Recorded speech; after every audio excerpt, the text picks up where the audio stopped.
Hey guys, this is Adam with Anna here, and today we have a pretty juicy topic. We're going to talk about PED awareness in college. And man, I like almost hate to go over this one because, I know my, philosophy as a coach. And if someone's in college, I can think of very few times, maybe two times in my almost 20 years in this industry, I've even known of or coached someone that was pre-college Oh competing. wow. So Yeah. to hear of girls jumping into PEDs in college, they're probably in their first season, which is to not have the foundation. Is this something you've seen a lot with like other competitors? So definitely like being in college and being a competitor, I just want to start by saying you don't realize how much the industry contains drug use until you're in the industry. Like even to this day, people always ask, wait, like I thought you guys get tested, or like, wait, I thought this was like a natural like bodybuilding show. Like there are natural divisions, but like the NPC is not tested. So I wouldn't necessarily say a lot of college students in my early like freshman, sophomore years were even like touching anything or getting curious about it. Maybe getting curious about it, researching about it, asking their peers, more the males than the females, I would say at that point. So that's why I would say like being in the industry, even if I were to think about it, there's no female like figures in my life to like talk to about it, especially being in college, because you are so isolated. Not many females are like entering that at a young age. Not many females are entering like a bodybuilding prep or anything at a college level. Um, so I will say, like, I think there was like a huge shift like junior, senior year where everyone, like, you don't even realize it, but like everyone at the gym like started, or at least males would start to like dabble into something, usually SARMs, something that they can get locally, and like not do it the smart way, not go through a professional. And I think that's when people like started to open up their eyes about it a little bit more. But I do think there's just not enough conversation for females in college. But then again, my take on that is like if someone's entering their first prep, like we've talked about, like they're in the money for beginner gains. And I feel like we both think that like no one should really touch any like PDs or anything of that sort until they've reached like their maximum potential naturally, because then they'll be able to get the most output out of their Mm-hmm. use if that was the route they take. So like personally, the route we took, we just like obviously we've been natural, um, and we just like knew we had a lot more size to put on considering how tiny we were at a young age and like entering the division.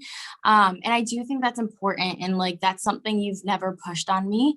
But obviously as we grow older, we grow into the national level and we see the pros and everybody is starting to like level up their physique.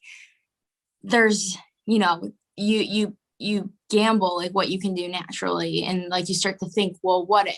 Mm-hmm.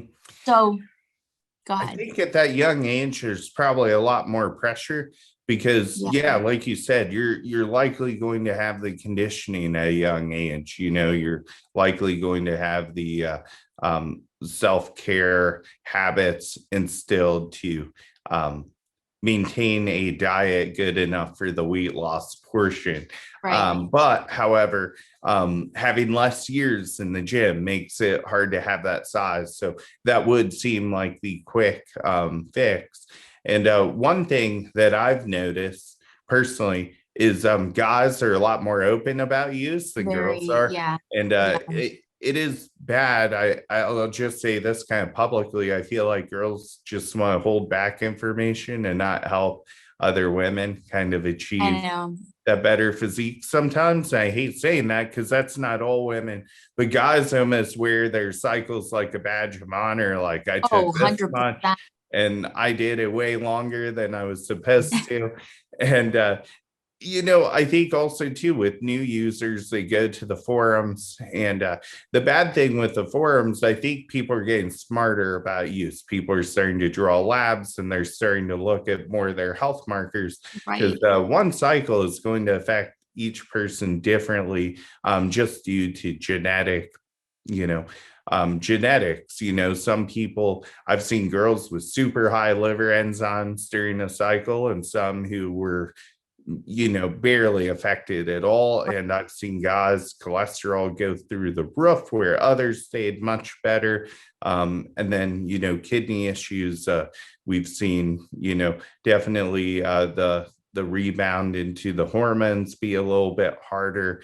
I've seen shutdown with guys and recovery be harder, if they're choosing to recover. Some guys just choose to cruise, but a lot of people are experts on those forums.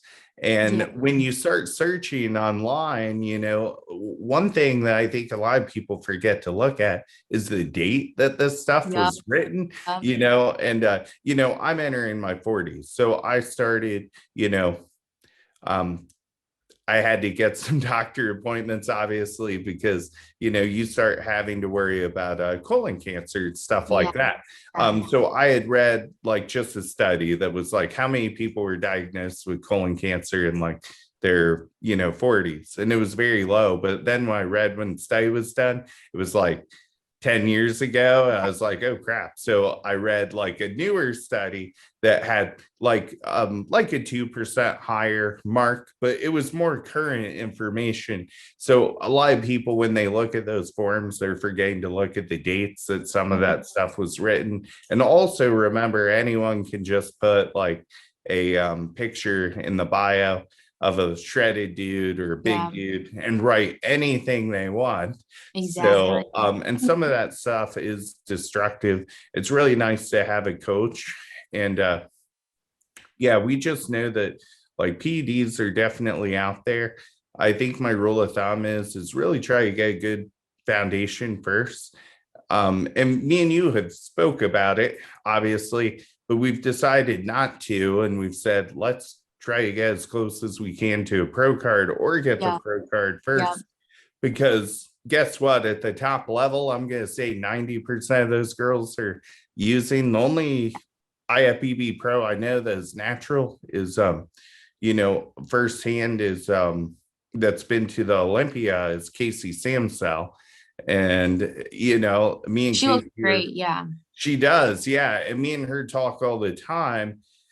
And, at that level, everyone is typically using. So, if you use a ton and get the pro card, there's nowhere really to go from there. Exactly. Like you kind of reach your like peak. Yeah. So I always say like try to leave some variables open for Mhm. for growth later on. So And that's something I wanted to like say, like when people research, there's so much out there and there are very like non-trusted sources. And something I always like suggest is looking up scholarly reviewed, peer-reviewed articles and just comparing like 3 to 4 different studies and their conclusions. And did they have the same conclusion? And what did they talk about within? And what can we like? So I've done that before because I mean, I'd be stupid to say that I haven't because I have a goal in this industry. Like I want to go pro. I'm not naive. Like I know there is PED use in the industry and like you just have to know it, and you have to know you're going to go up against it.